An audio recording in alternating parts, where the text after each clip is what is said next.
Cancer healer centre, a new beginning.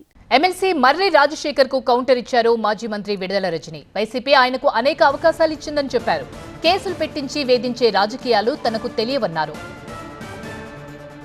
తాను రాజకీయాల్లో ఉండి ఎలాంటి లబ్ధి పొందలేదని, ఎలాంటి అవినీతికి పాల్పడలేదని విడుదల రజని స్పష్టం చేశారు. కూటమి ప్రభుత్వం తనపై ఎన్ని కేసులు పెట్టినా వెనక్కి తగ్గకుండా పోరాడతానన్నారు. మరింత సమాచారం మా స్పెషల్ కరెస్పాండెంట్ నాగరాజు అందిస్తారు. చిలకలూరుపేట రాజకీయాల్లో ఆమె ఒక ఫైర్ బ్రాండ్. రాజకీయ సమరంలో ఎప్పుడూ ఆమె పేరు మారుమరుగుతూనే ఉంటుంది. మరోసారి ఆమె చుట్టూనే చిలకలూరుపేట రాజకీయాలన్నీ కూడా తిరుగుతున్నాయి. ప్రస్తుతం మనతో పాటు విడుదల రజని ఉన్నారు. ఆమెను అడిగి మరిన్ని వివరాలు తెలుసుకుందాం. మేడం, ప్రధానంగా ఇవాళ మర్రి రాజశేఖర్ గారు రాజీనామా చేస్తూ కూడా మీ మీద పదే పదే ఆరోపణలు చేస్తూ ఉన్నారు. ఈ ఆరోపణలకు ఎటువంటి సమాధానం చెప్తారు?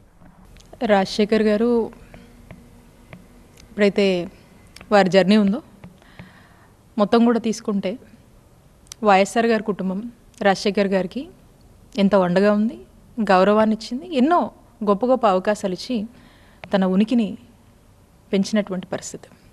మరి ఈ రోజున సరే ఏదో ఇక్కడ ఉన్నటువంటి గౌరవం కన్నా ఇంకా ఇంకేదో గౌరవం వారికి అక్కడే లభిస్తుంది అనేటువంటి ఒక హోప్తో వారు ఒక ఆలోచన చేస్తూ ఉన్నారు. సో కాబట్టి న్యాచురల్గా ఆలోచన మారినప్పుడు ఏదో అనాలి కాబట్టి అంటూ ఉంటారు. ఇక్కడ కూడా ఈ గ్రడ్జ్ పాలిటిక్స్ లేదా వాంటెడ్గా కేసులు పెట్టి ఇబ్బంది పెట్టాలి అనేటువంటి ఆలోచన నేను చేయలేదు. అలాంటి ఫిలాసఫీని నేను ఎంచుకోలేదు. మీరు చూసినట్టయితే ఎవరైనా కానీ మీరు చూడండి, మా నియోజకవర్గంలో ఎక్కడ కూడా చట్టం తన పని తాను చేసుకుపోయిందే తప్పితే ఎక్కడ కూడా మేము ఇంటర్వ్యూన వీళ్ళ మీద ఇది పెట్టండి అది పెట్టండి అనేటువంటి ఇలాంటి నేచర్ ఆఫ్ పాలిటిక్స్ చేయాలనేటువంటి సిద్ధాంతంతో నేను రాజకీయాల్లోకి రాలేదు. అలాంటి పాలిటిక్స్ని నేను ఎంకరేజ్ చేయలేదు. మీరు చూడండి నియోజకవర్గంలో ఎంతమంది మీద కేసులు పడ్డాయి ఏంటి అనేది మీరు చూడండి. సో కాబట్టి ఎప్పుడు కూడా నేను అలాంటి వాటిని ఎంకరేజ్ చేయలేదు కూడా. కాబట్టి in the interest of the party ఇక్కడ ఉన్నటువంటి లోకల్గా మా కార్యకర్తల కోసం మా నాయకుల కోసం మాట్లాడినప్పుడు ఏదైనా చిన్న చిన్న క్రియేటివ్ డిఫరెన్సెస్ అనిపించుండొచ్చు, అంతేగాని అంతకు మించి అదే దాన్ని బట్టి వాళ్ళు ఏదో చేస్తారని అదేం కాదు. అదే మనం చూస్తూ ఉన్నాము. ఈ కూటమి ప్రభుత్వం ఏర్పడ్డాక ఒక ఎజెండాగా ఏదైతే రెడ్ బుక్ పాలిటిక్స్ అని వాళ్ళు మాట్లాడారో దాన్నే ఎజెండాగా డ్రైవ్ చేస్తున్నటువంటి పరిస్థితి. దాంట్లో భాగంగానే చిల్లూరుపేట నియోజకవర్గంలో కూడా చాలామంది సఫరర్స్ ఉన్నారు. అంటే అధికార పార్టీ వచ్చిన దగ్గర నుంచి కూడా కంటిన్యూస్గా వైఎస్ఆర్ కాంగ్రెస్ పార్టీలో కొద్దిగా యాక్టివ్గా పనిచేసి ఉన్నా.